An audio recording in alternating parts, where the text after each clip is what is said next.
Well, hello there, all you wonderful people. It is me, Ian, and here is another impromptu Teal Tinted Glasses. Ian talks at the world. We'll see how many people I get on this wonderful day, but we're we're on the air now, and there's obviously a lot going on. Suspensions being handed out. The Nazem Kadri suspension was just handed out. He is going to be out for the entire first round, so it's kind of similar to the Rafi Torres suspension when he hit Jared Stoll in the playoffs. In that Kings series, he was basically out for the first round, regardless of how many games that'll be. If it goes 7 games, he's suspended the whole 7 games. If it ends in 3 games, well, then he's suspended for those games. Pretty typical, I think, for someone with Kadri's history at this point. I don't know. I mean, that's the breaking news. Hopefully we'll get some interaction in the chat here soon. So now, obviously, the question remains, is what's going to happen with Jumbo Joe Thornton? I think that, with Joe Thornton, I think I'm kind of torn on this, and I know there's been a lot of back and forth on Twitter, about the how the referees have kind of let this happen. I think this is kind of a thing in all the series too. Like I feel like even that Kadri hit, you could make the same, you could say the same thing where, well, if the refs had control of the game, then maybe it doesn't escalate to that point. And it's probably true. It's hard because when you look at the NHL, and the way they handle the playoffs, I mean, I feel like the refs, it's a lose-lose for the refs, right? If they start calling everything, then people will be like, oh, the refs are calling, they're deciding the game for everyone, and it's not right, and they should let the guys play. And then, of course, this happens. Oh, they don't have control of the game. This is brutal. I hate this. The refs can't freaking win here. I mean, that's just the reality of it, man. They just can't win regardless. As far as Kadri's suspension, though, I think they got it right. Like, yeah, they should have probably got DeBrusk for the knee. I don't disagree with that at all. But this is the second playoff in a row where Nazem Kadri's been suspended, and I think that is super, super duper unfortunately. I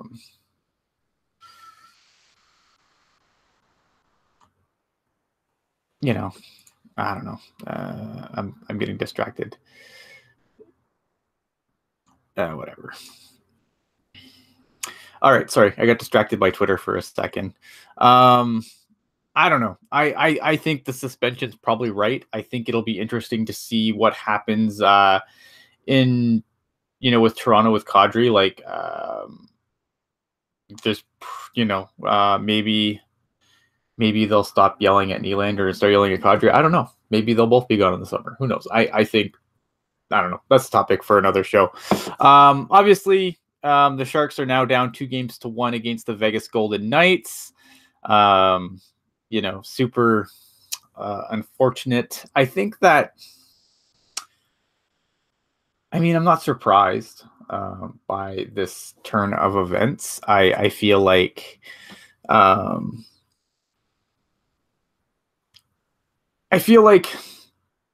we came into this series and I initially laid down my predictions, I think that I was like, well, it's going to be one of these things where, the Sharks are probably more banged up than they're leading on. And Jones, I didn't trust Jones. And again, you never want to be right about these things, but so far, I think we can all agree Martin Jones has been kind of garbage other than in game 1. And the Sharks definitely look more banged up than they are. I mean, Erik Karlsson's logging a ton of minutes, but he doesn't look like himself. I don't think he's 100% healthy.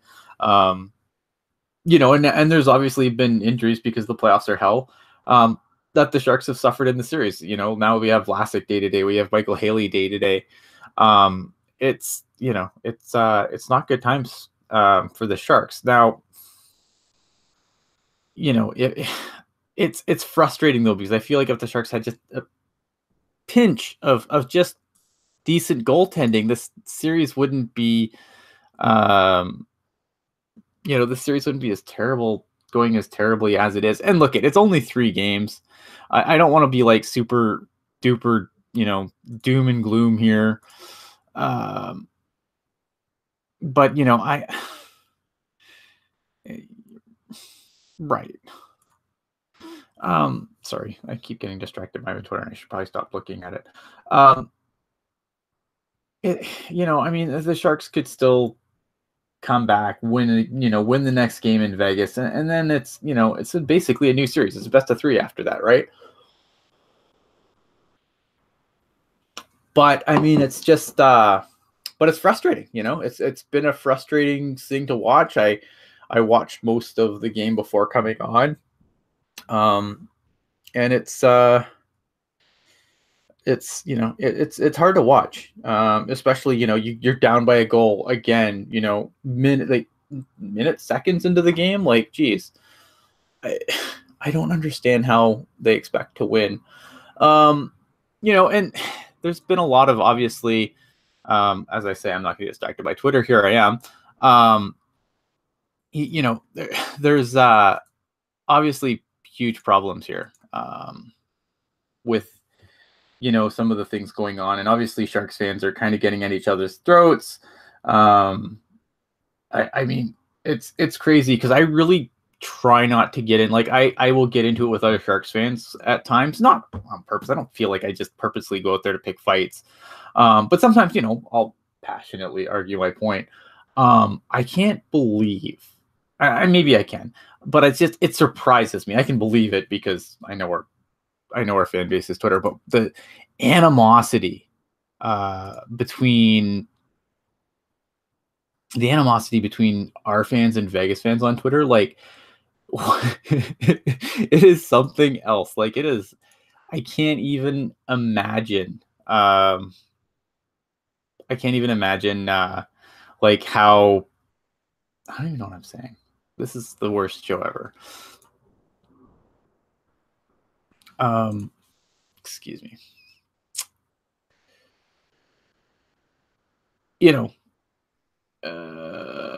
Dead air.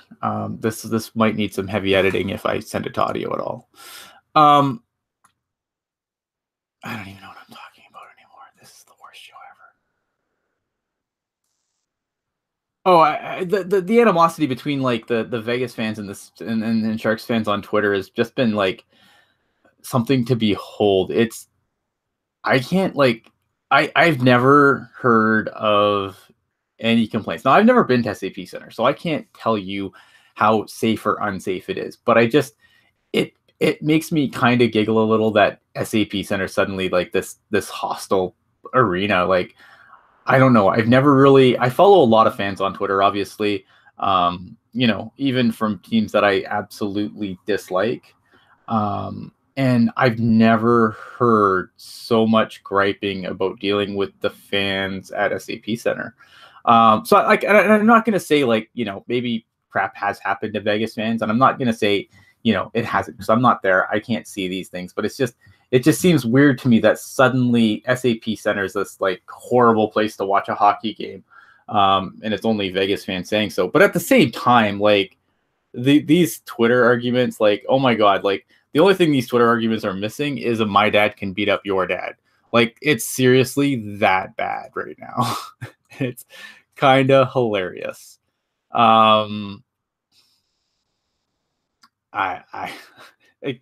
it's bad. And I'm glad, like, for me, like, I really, really, really don't get into these arguments with other, fans. I really try to, like, I'll discuss something with another fan, but, like, oh, it's schoolyard nonsense. Like, it really, like, I feel like I'm watching on Twitter, and I feel like I should be, like, standing in my kid's elementary schoolyard, and I'd probably hear the same things going back and forth. Like, it's really sad, but entertaining. I can't say that I haven't enjoyed watching some of it, although sometimes I'm just, I feel embarrassed for everyone involved. I'm just gonna throw this link out again here quick and come watch me, talk to me.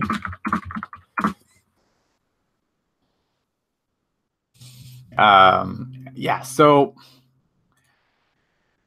yeah, it's pretty brutal. I don't know. This is maybe doing a show wasn't the best idea here. All right, focusing on the show. Focusing on the show. All right. So obviously the Sharks are down. Jumbo's facing a suspension. As far as what Jumbo could get, like I look at Jumbo's hit and I don't buy the tried to avoid it. I don't think it's a good hit. I'm trying to remember if the hit kind of reminds me of the one that McDavid and Eichel both got suspended for this year. And I feel like, I don't remember if they got one or two, but I feel like this is gonna be a 1-game suspension. I started the day kind of leaning towards fine, but now I'm looking at it and I think it's probably suspension. I mean, it's unfortunate because I feel like the Department of Player Safety, I tweeted this out earlier, has basically been left to kind of reel things in. I don't think the refereeing in any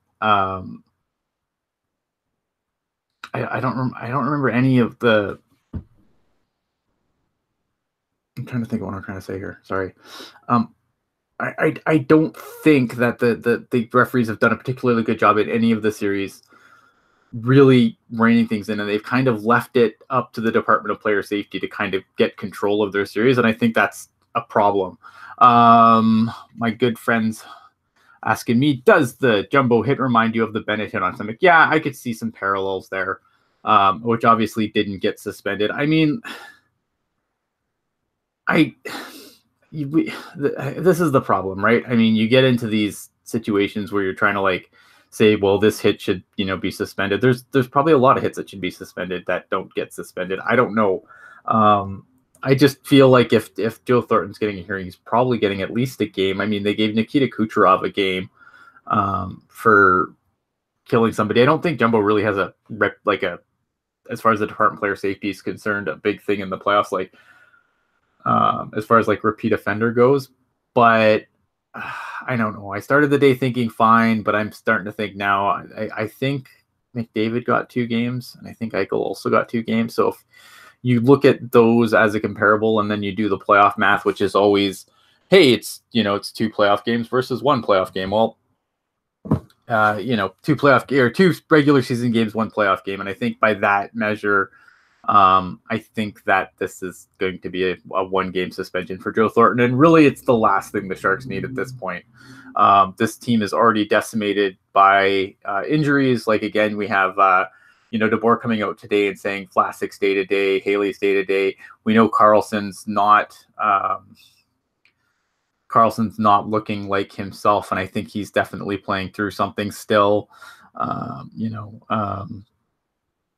You have, poor Pavelski gets a goal off of his face. I mean, this team is already a little banged up. I think that this team, they need to settle is what they need to do, I think. And it's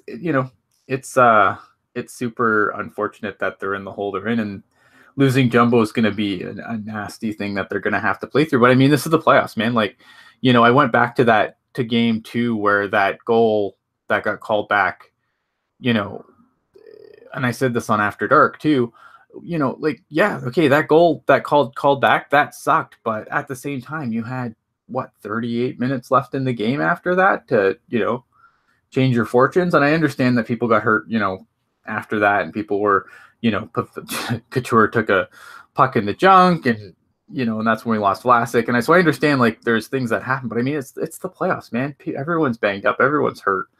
And I just, it sucks. And I look at poor Marc-Edouard Vlasic. He's taking a crap kicking on Twitter, and I hate this because, like, Obviously, we don't know what the injury is, but I can't imagine anybody who can physically skate and go out there. I mean, we watched Jumbo 1 year skate on one leg. I feel like if Vlasic could play, he would play. And so it kind of upsets me to see people really just, oh, he's just too soft, he doesn't want to play. Like, you don't, unless you know what the injury is, shut up. Like, I don't know. This is Ian yelling at fans on Twitter.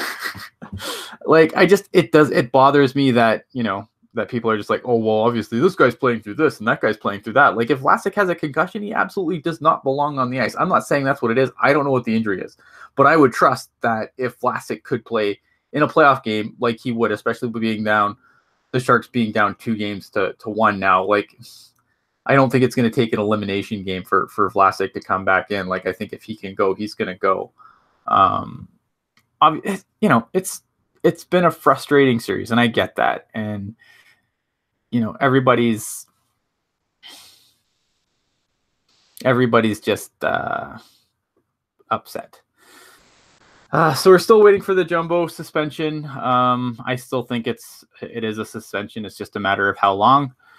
Again, I'm still calling it a game. Some of the other things about this series that have really bothered me, obviously Haley's day-to-day looked like he broke his ankle. Like, honestly, I thought his ankle was broken when I watched the replay of the game.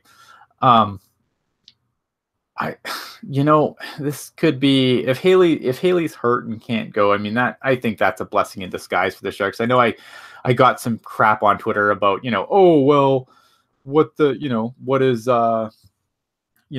they going to do now? Like, Ryan Reeves is just going to run over for him. Like, I don't know how you can watch these games and think that Ryan Reeves isn't playing his game right now. And like, Michael Haley has had no effect on Ryan Reeves. When you have guys like, Thornton losing their mind going after Reeves, then obviously it's because he's not in check. And the idea that Michael Haley is going to keep in check was laughable to begin with. You want to make better lineup decisions. And I just feel like the Sharks haven't really done that. I know a lot of people are upset that Jones is going to start next game. I don't know what you expected. I don't think Aaron Dell has been particularly better this year than Jones at any point in the season. So I don't know, like, what are you going to do, right? You can't start Dell at this point. He's not. Oh, and yeah, I'm being reminded that Jones did throw a shutout in Game 4 last year. So there's that. And hey, like, again, it was Game 3. The Sharks can totally, they're not in an insurmountable hole, obviously. And the only way to affect Reeves is on the scoreboard. Absolutely. And that's part of the problem is you've got too many guys. I mean, I'm glad Kane, went after him. I think that's positive. I think those are the guys that need to be, like, the Sharks have guys that can stick up for themselves. Like, I don't want to sit here and beat down Michael Haley, because Michael Haley's not the reason the Sharks are losing this series, period. Like, I think it's a poor lineup decision, but, at the same time, to completely sit here and just blame Ryan Reeves Michael Haley for where the Sharks are in the series is absolute garbage. It's garbage. There's so many more problems right now. Martin Jones, defense. If the Sharks lose Game 4, the series is probably over. Yeah, they're down to 3-1. I think the Sharks are too banged up to get out of this series alive. Maybe that's me making excuses, but I mean, that's just the way I kind of saw it coming in. If you look, I mean, there's a lot of problems on this team. So to just throw them at Michael Haley's feet, it's really unfair. It's not just Michael Haley. It's not just Joakim Ryan. It's a combination of a lot of things that are really hurting this team. And top among them is absolutely Martin Jones, which needs to be significantly better and needs to find, like, some consistency. Will he find it? I don't know. He hasn't found it all season. So expecting him to do it now is absolutely garbage. Do I blame Peter DeBoer? Absolutely. To a point. I do. I think Peter DeBoer. Look at Gallant has outcoached Peter DeBoer. He outcoached him last season in the playoffs. He's outcoached him. The Sharks have a terrible record against the Golden Knights. Period. And I think some of that does definitely fall on Peter DeBoer. I think Peter DeBoer's made some curious, lineup decisions. I think, playing Joachim Ryan over Tim Heed because lefty righty is that much more important, I think was a mistake. I think that, playing Michael Haley was a mistake. I think that some of the, slow to react stuff hasn't been good. But at the same time, it's like, what is Peter DeBoer supposed to do at this point? Jones has been garbage most of the season. Aaron Dell hasn't been much better. I like the problems, a lot of the conversations on Twitter right now, are talking about like things, but guys, this is, and I hate to say it because I know I'm going to catch hell for this, but this is a top-down problem. Because look at, for, Doug Wilson, for all the good he's done, he's also done a lot of bad things too. Look at if you look at Doug Wilson is just as complicit in this as everything else. Like Michael Haley's not on this team right now playing if Doug Wilson doesn't pick him up on waivers. Doug Wilson extended Peter DeBoer earlier this season, apparently, despite some of the dumb things that Peter DeBoer is doing. Like, this team from top to bottom, like, as much as everyone wants to pretend it's disjointed and wants to cherry pick the things that, Doug Wilson did this, and this, so he's okay. Yes, but he also, I'm not saying that Doug Wilson is a bad GM. I think all GMs make a certain amount of mistakes, and there's no perfect GM out there. Like, you show me, a general manager out there is perfect. They don't exist, right? A lot of people will point at David Boyle in Nashville. Well, great, but how many years was Nashville terrible under his watch? Like, it wasn't like Nashville's been this superpower this whole time he's been there. Now I give him all the credit for the things that he's done good. Yeah. Some of the some things from the chat here, just Dave, systemic issues, they've been bad for over a month. Yeah, look at, I'm not defending Peter DeBoer here. I just think that the buck shouldn't stop at Peter DeBoer. I think that, Hasso, it's from Hasso down. It's Hasso down, man, because obviously Hasso had to sign off on whatever. Look at, coaches don't make jump change anymore. So whatever DeBoer is making, it's probably significant. It's probably, wouldn't be surprised if it's in the $4 to $5 million range. Because coaches are starting to make bank now, thanks to some Babcock guy. And I am joined by the one, the only, the Hockey Jerk. Yeah, nobody hit my theme music, but it was okay. All right, sorry about that. What's going on? Not much. I'm just going over, like, we're talking about the Sharks, and I'm just saying that Professor Foxtrot says Kadri didn't deserve any suspension. I disagree. I disagree 1,000%. Yeah, I think that just because an eye for an eye leaves everyone blind. I think that, should DeBrusk be also having a hearing with player safety? Absolutely. All right. I don't know. Hockey Jerk, I was just talking about how, because obviously there's a lot of anger on Sharks Twitter right now. And I'm just saying, when is there not? I know. And I was just saying that in my opinion, though, like, this is a top-down problem. The problems don't lie completely with Peter DeBoer. Yeah. No, I think you're right. I think it is top-down. I think everybody has a fair share of blame to take. I mean, outside of Martin Jones and maybe Erik Karlsson, I don't think there's one singular person I blame what's happening on. Right. And I'm not even sure. I don't think Karlsson's even anywhere close to 100%. Then it begs the question, why is he playing then?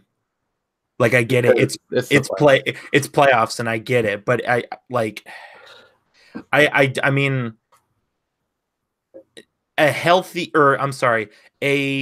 less than 100% Erik Karlsson is not, as far as I'm concerned, no Erik Karlsson is better than a half useless Erik Karlsson.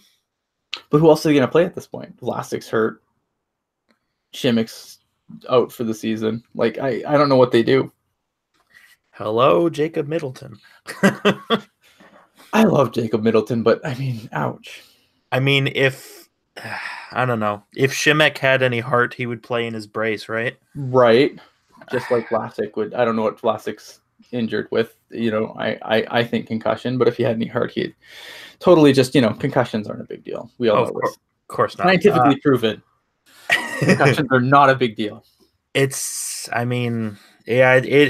tough too, because all the guys who are getting, for the most part, the guys who are hurt are, like you look, are the linchpin of their pairing. I mean, Šimek got hurt, and now Burns has to play with somebody else, and Vlasic is hurt, so now you have either Braun or Tim Heed off doing their own thing. And I mean, I thought both of those guys had played really well, so that's not as big of a issue.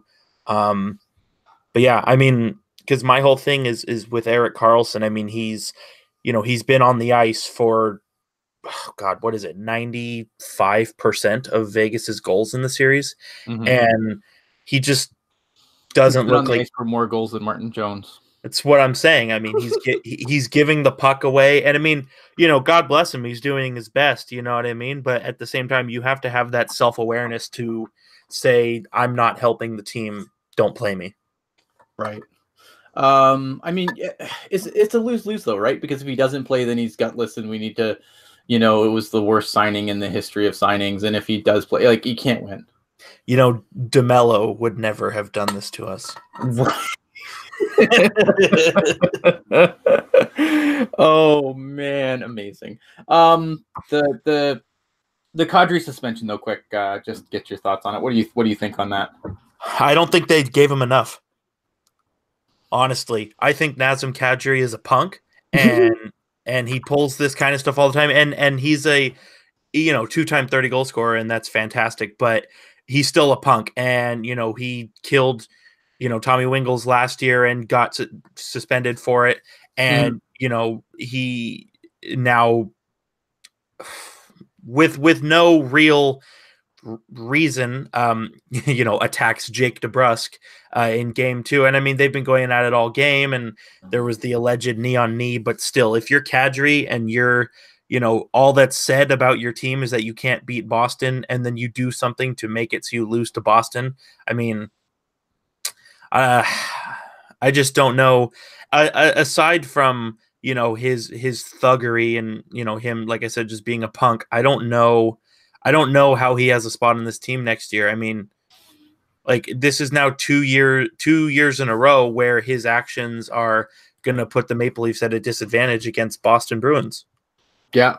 No, I completely agree. I think, I mean, I guess I think it's fine because I don't know how long the series is going to go. It reminds me, like, the only other comparable suspension was the one they handed Raffi Torres for the hit on Jared Stoll, which I'm still bitter about that one. Yeah, me too. But I mean, I think when you look at, like, if I'm the Leafs, like, with you saying, like, I don't know how he's on the team next year, I agree, because now this guy, like, when you consider the only other guy who's gotten this kind of suspension is Raffi Torres, and now you're getting that suspension. I don't want that guy on my team anymore. That guy is totally a liability now because his reputation with player safety is so bad that you're starting to get the Raffi Torres treatment. Oof, not good.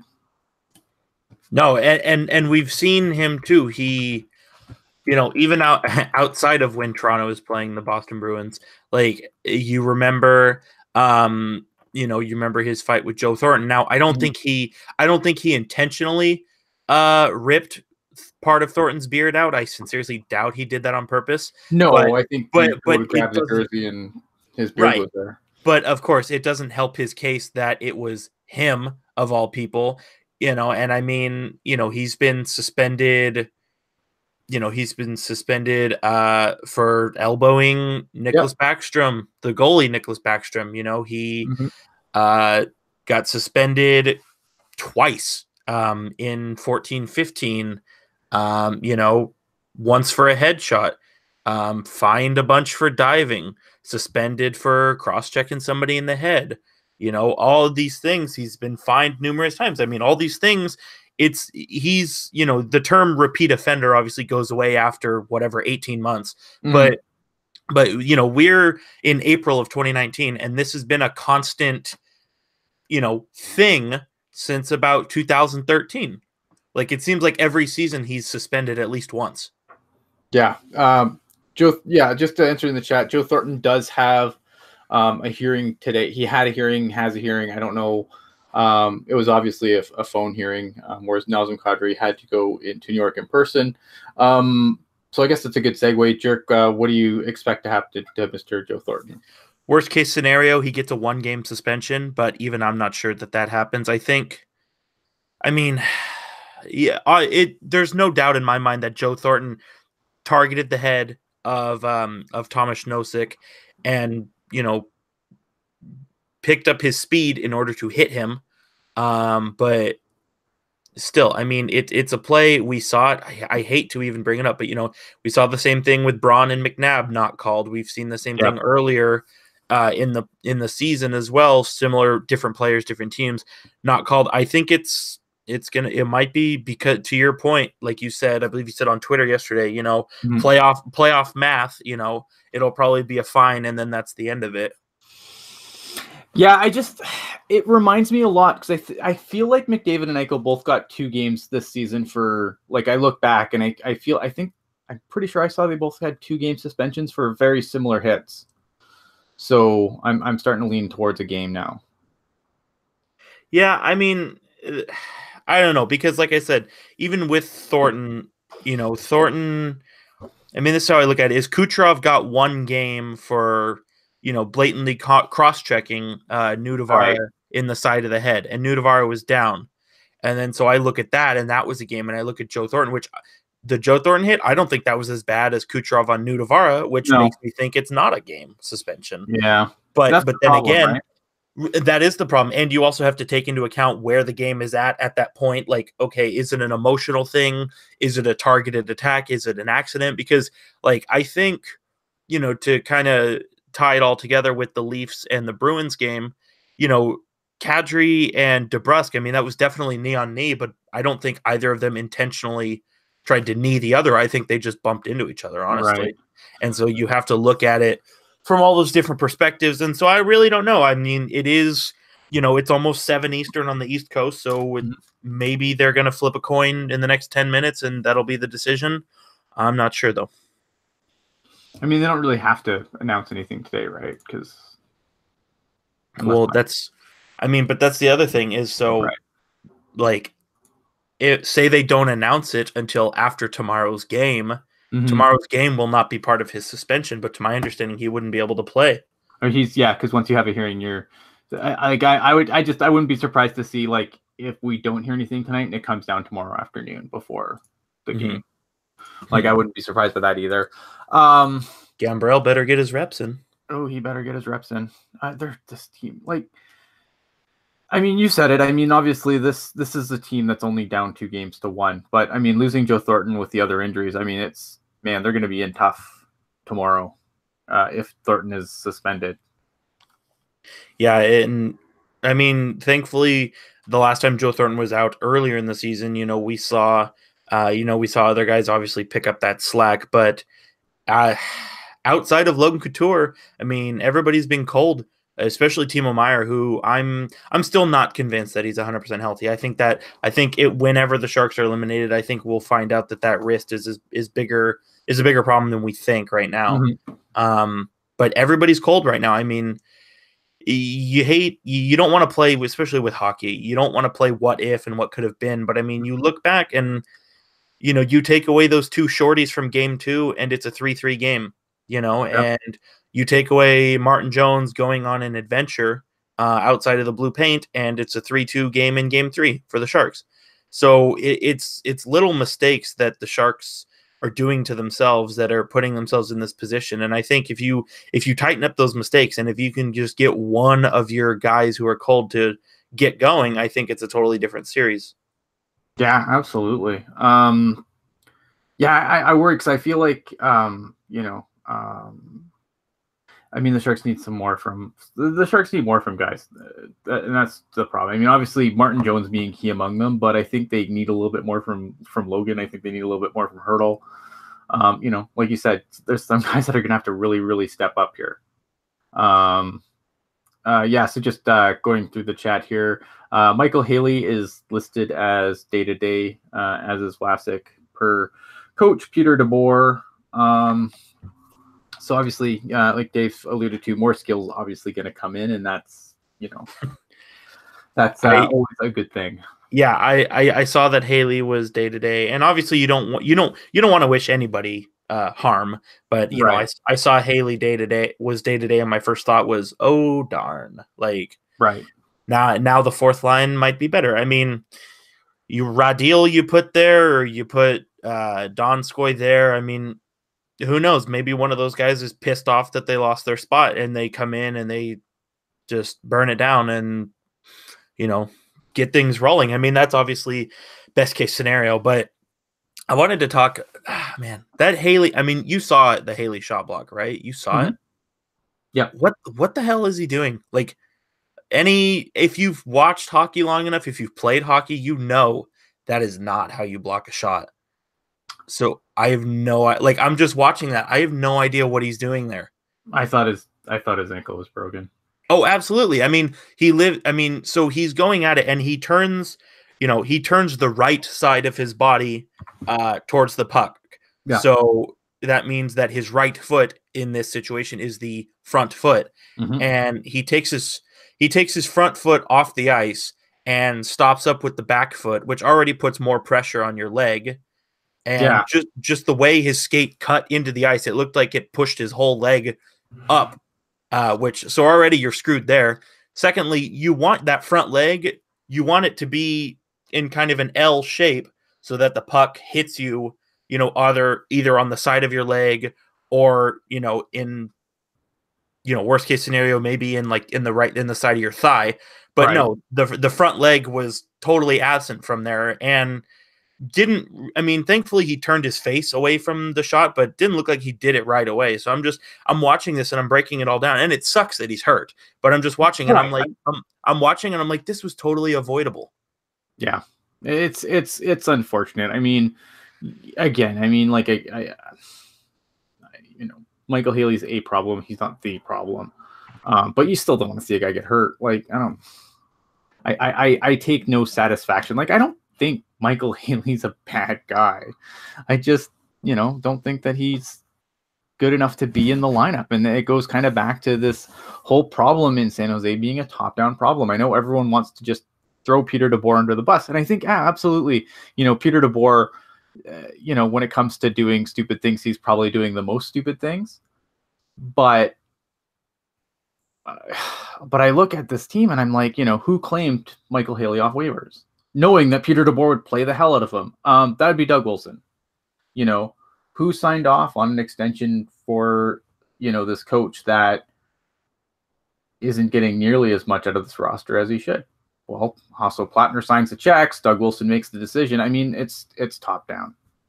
Well, and it's like I always say, but does Peter DeBoer put the skates on? No. I'm not. Again, I'm not completely like. Again, there's a lot going wrong here. I mean, no, I just mean like, a lot of people are saying, fire DeBoer because he sucks or whatever. But DeBoer's not playing goal. No. DeBoer's not playing defense. DeBoer's not scoring goals. And even like he doesn't really have like I don't think like I know there's I love Kevin Kurtz bringing up that Cornash was at practice, knowing like when I saw that I was just like, oh, Kevin, I love you, because he just like you knew the replies that was going to happen, right? And it was going to be like, oh well, this is going to happen to us, and like. Oh, you knew. Oh my God, you got to put him in. Like, not gonna happen. No one's gonna, other than Jones, no one is going to see that net unless it's in relief. And the only guy who's going to see that net is Aaron Dell. I was going to say, if Coronash started a playoff game, I would resign from this podcast. And that's not against Coronash. It's just like, it's just not going to happen. But I love Kevin for doing that and just whipping up the Hornets nest just because. And this is why Athletic Kevin Kurz is the best Kevin Kurz. Oh, absolutely. I think this all starts. I think a lot of this starts too from Jeff. I mean, Jeff Merrick as well, not Shark specific, but he's really been about team, like #Team Chaos this year. Oh, and I'm 100% subscribed to that. Like, I'm watching Blues Jets, and I'm like, let's go Blues, just burn it down, man. Oh my goodness. Now we gotta get some other playoff series here. But sorry, go ahead. I mean, it's like you said though, DeBoer's not getting nearly as much out of this roster as he should be, and it's just, I don't know. I remember a podcast that me, you, and God, I don't even remember who the third person on it was, like 3 years ago, where you caught a lot of flack for saying that Martin Jones was barely average, and look where we're at now. Yeah, I know. I hate being right about these things. You know what? I hate being right about the Sharks because really in the playoffs, this is the only series where I feel like I've actually had any intelligence on calling so far. And that's making me sad because the Sharks are losing, obviously. Because you look around the rest of the playoffs and you look at my bracket and it's not going so well.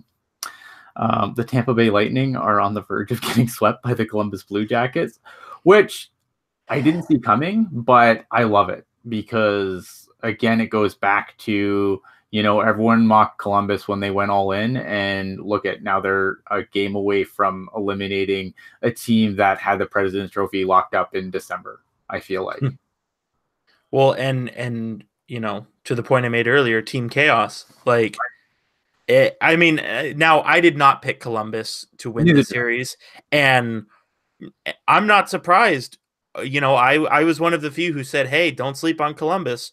But to be up 3-0 on Tampa Bay, I mean, it's not unheard of by any means, but it's just, I'm shocked because, Columbus obviously had a lot to prove. So, you win the first game, sure, no real surprise there. And then you win the second game and you think, okay, you're in a good spot. But again, anything can change. Hello, Capitals last year. But then to take that third game yesterday, and I don't know if you watched that game, but it was a very, towards the end, third period especially, it was a very tight effort by Columbus.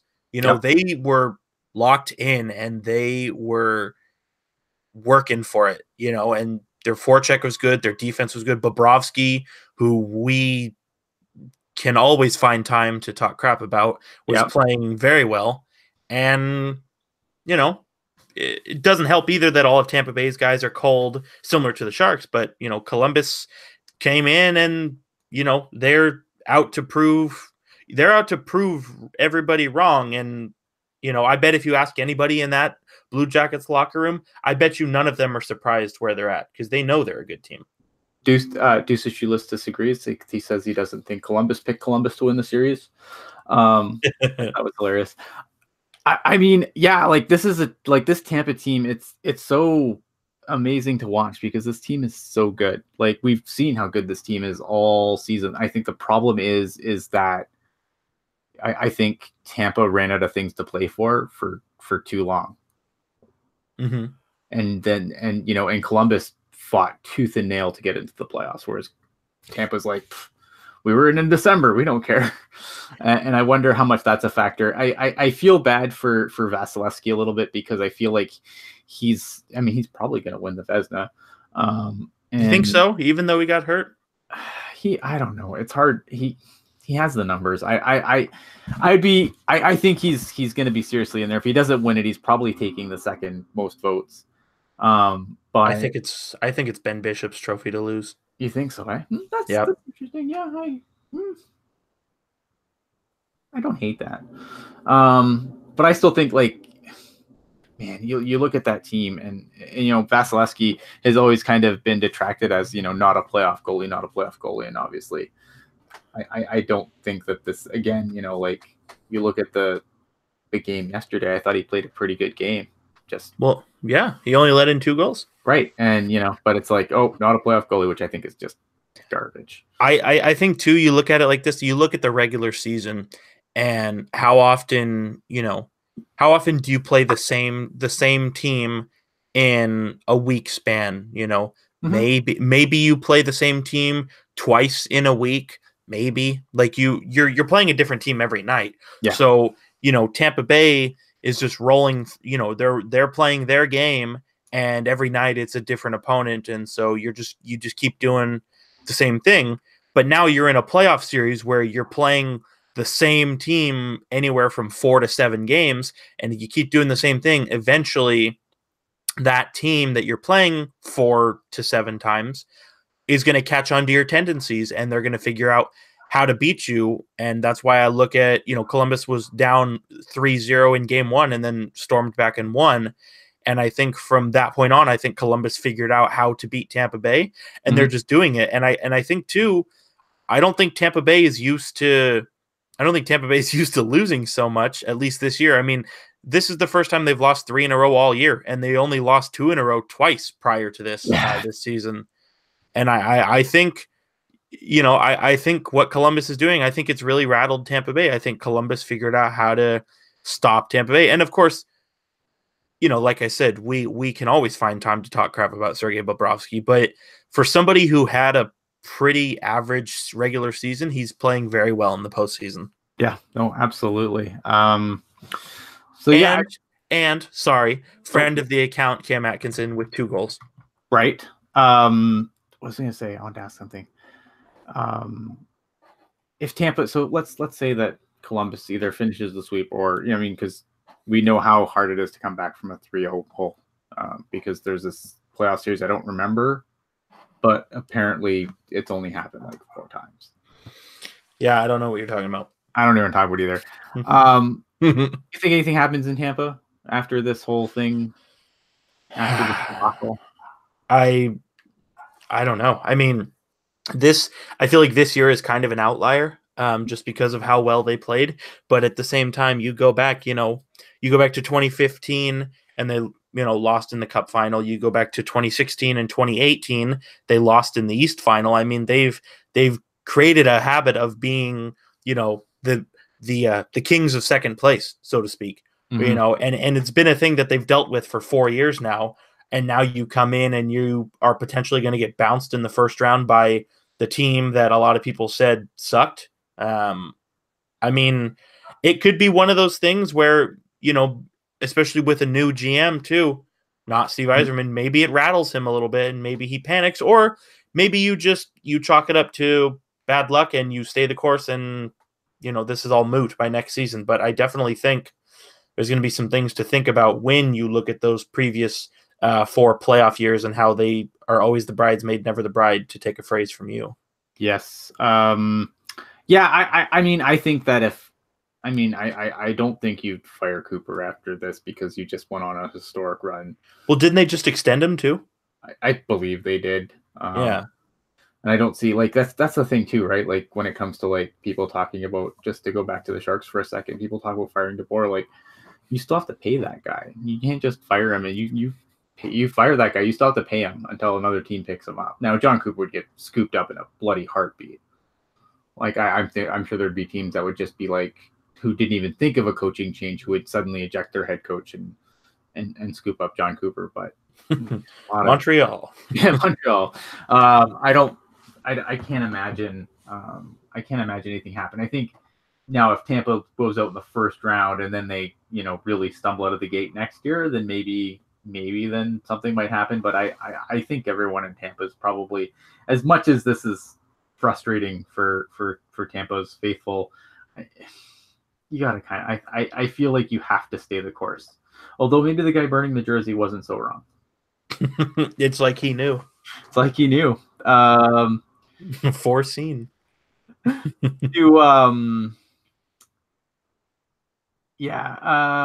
Alex asking, would we prefer the first round to be a best of 5 instead of a best 7? No, I love playoff hockey.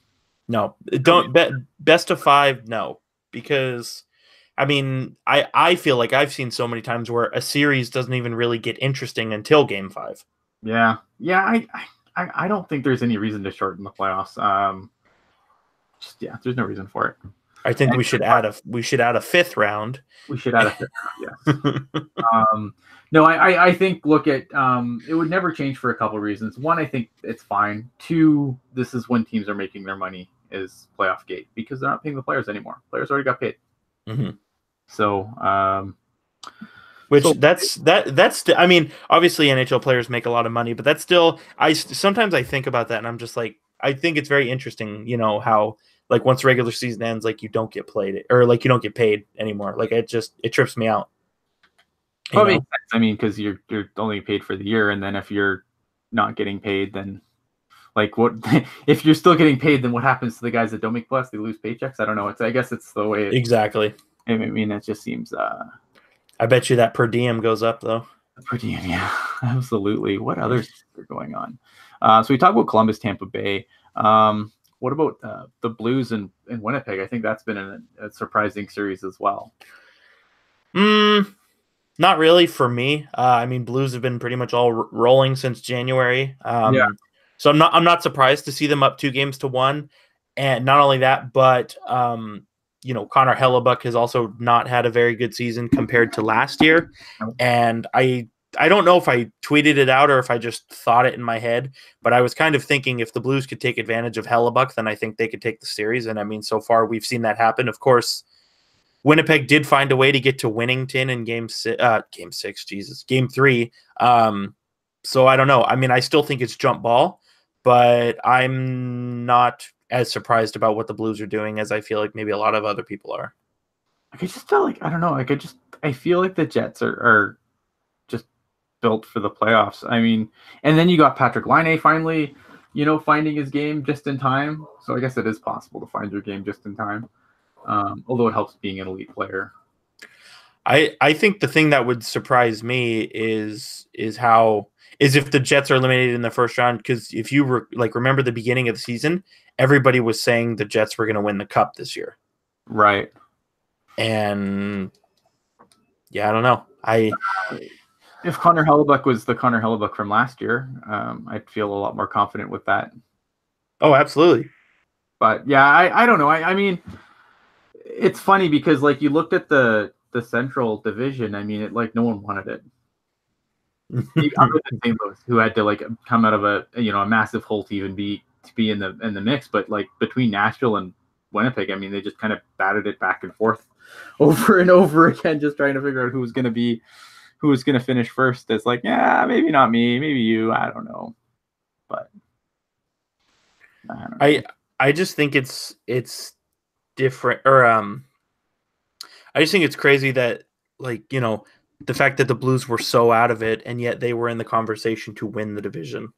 Yeah, I mean that's something in itself, and maybe and then I look at what's going on in the East and I'm like, yeah, maybe the Metro wasn't so bad after all. Everyone was talking about how the Central was still, or the Metro was still the division, and then it kind of didn't look like it anymore because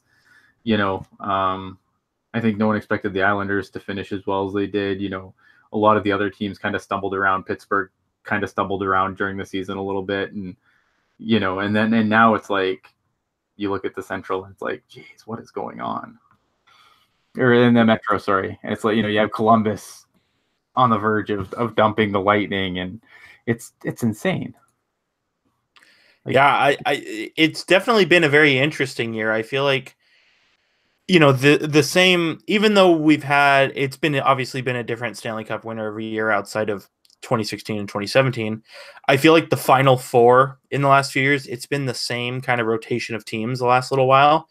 And I mean, I get we're still in the first round, but it's nice to see, some upsets, if you can call them that. I mean, I definitely, I will say this, and I'll pat myself on the back a little bit. I definitely expected the Islanders to beat the Penguins, but it's still a shock considering how good the Penguins were not too long ago. And we have 3 games. I mean, I didn't see that coming. Yeah, for all that's, it's funny because remember that 2016 playoff series? It's between the Penguins and the Sharks. It was literally a battle of goaltending, and now Jones and Matt Murray are both majorly struggling this year. And it's Yeah. it's one of those things where it's like crazy how things change. It is. It's kind of funny though. It's kind of like at the same time, it's also kind of refreshing though, because it's like this year's playoffs, I mean, just from the first round are a hell of a lot more intriguing than I thought they would be going into them. Mm-hmm. Like I thought, okay, Tampa's going to just curb stomp everyone on the way to the final. Yeah, not so much. I mean, it's so much more wide open than I thought it would be. Like, because Tampa's probably out. Let's be honest. I mean, they have a slim chance of being able to stay in. So you got all these teams that, other than the Capitals are obviously still in there. They're up, I think, 2 games to 1 or 2.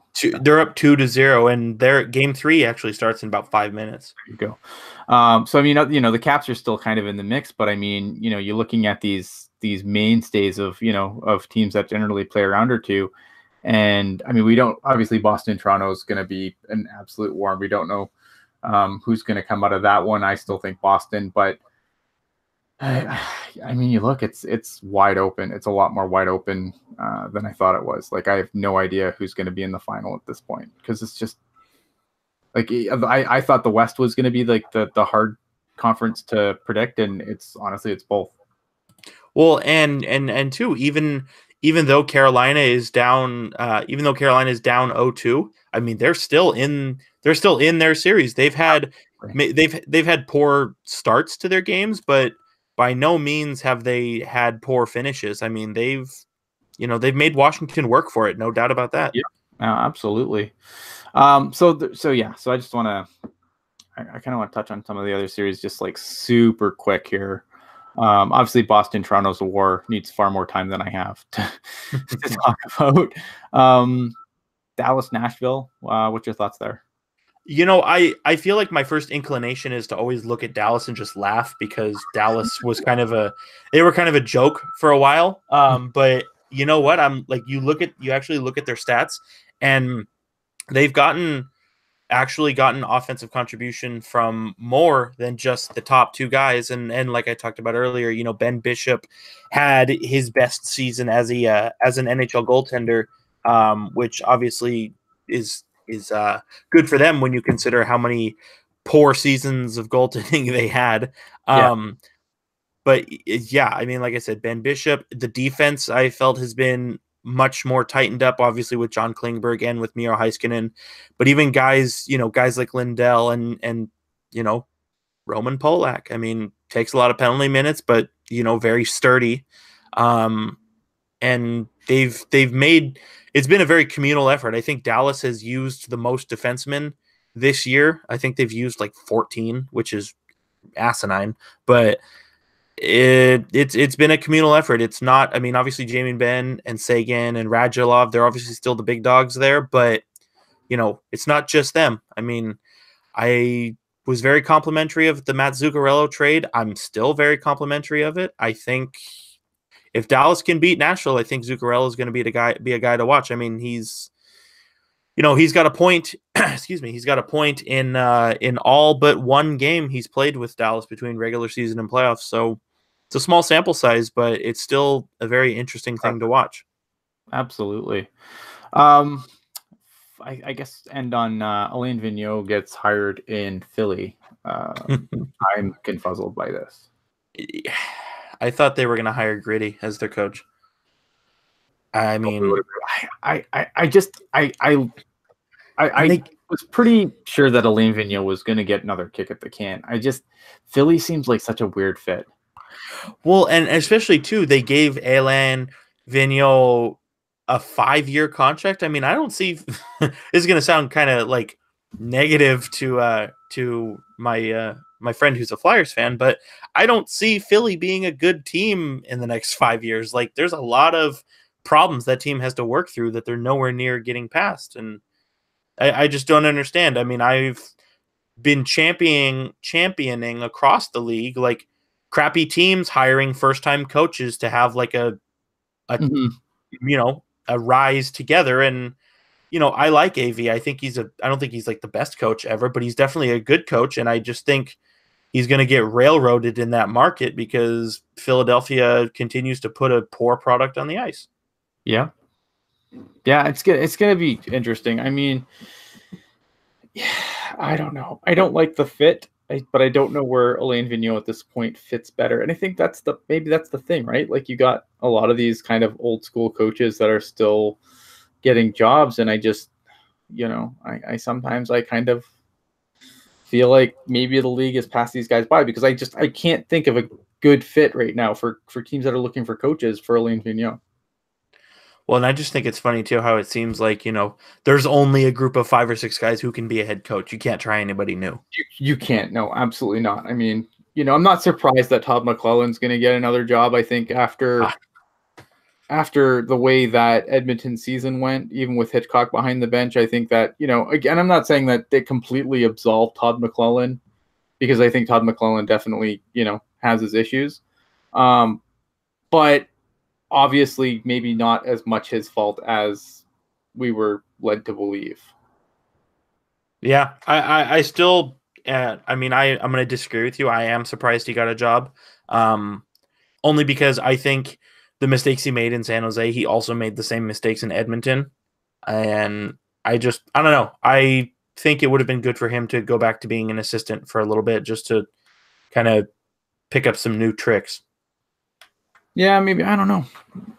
It'll be interesting to see. I think what'll be interesting to see is if he does get the Los Angeles job, is who does he bring onto that bench with him? Well, and that's the other thing too. I mean, when he went to Edmonton, he brought Jay Woodcroft with him. He brought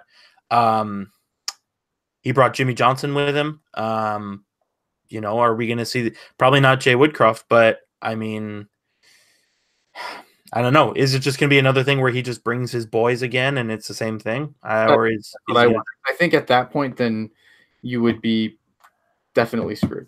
Like I think if LA hires him and he brings in all his guys, I don't think Woodcroft's going to leave his head coaching job in the A. No, not at all. I would be shocked to see him give that up because at some point, like Woodcroft's got to be his own guy, right? I'm more wondering. Okay, so if LA does hire Todd McClellan, does Marco Sturm get to keep his job? Because I thought Marco Sturm, did a hell of a job, both with Team Germany, but also as an assistant with LA. And there's a part of me that still thinks Marco Sturm is going to be their coach, but even if he's not, I mean, you'd have to think that he gets to stay on that bench. I would hope so. I mean, I would probably, if I'm Rob Blake, I would be like, okay, yeah, you can come, but this guy's staying. Yeah. Like, I agree with that. I think that's something that should absolutely be a thing. So as of right now, no word on the pending probable Joe Thornton suspension. Again, don't be shocked though. Yeah, you might not. The NHL doesn't like these things to upstage the game, so you might not hear anything about Joe Thornton until tomorrow before the game starts. Mm-hmm. Because generally, once the game starts, the NHL don't like other news overshadowing the games. Not that I think, they think anyone cares about some team over that plays when everyone's sleeping. But now, if they do wait until tomorrow to announce it, does that make you? I'm trying to think. If they wait till tomorrow to announce it, do you think it makes it less likely or more likely that he's suspended? I think he's suspended regardless, honestly. Because the way I look at it is if they're going to wait, because if they are going to suspend him, I feel like they would make the announcement as quick as they can, just so that team can know what they're doing the next day. But I mean, if they're going to wait till tomorrow, that tells me that it's like, it's not going to affect the team anyways. Yeah. That's how I look at it. That's possible. Of course, should he be suspended? Probably. I just think it's unfortunate that, going back to what I said about the refs, like the refs are basically forcing the Department of Player Safety to do their jobs for them because they can't reel in these games. Mm-hmm. And I think that's the unfortunate thing. But other than that, I got to get out of here. I need to have a nap before work. So thanks, Jerk, for coming on and saving me from that brutal start. Yeah, no problem. It's I've been itching to get on a microphone and ramble a bit, so I'm glad I was able to make it out. Awesome. Thanks for everyone who tuned in and watched. Again, if you're catching this on on replay, I apologize for the craptastic start I had to the show, but I hope that those who stuck through it are here and they enjoyed it. And if you want to hear more, obviously hit the subscribe button, hit the little dingy bell so you know when we're going on, since right now it seems like schedules are for losers. We're just going to do our thing whenever. So it's really important to hit that bell at this point. And also, you can also always find us on our audio stream, SoundCloud, Google Play, Stitcher, the whole kit and caboodle. Other than that, guys, thanks for watching. We'll definitely going to try and get like an actual scheduled show done soon, so we can have as many of us online and maybe a little more cohesion on what we're going to talk about, instead of me just kind of rambling from topic to topic to topic till Jerk comes and saves me. But so yeah, I'm looking forward to doing that. I'm looking forward to having an actual scheduled show sooner than later. Hope you're looking forward to that too, and we will see you when we see you next. Thanks for coming out. Ciao.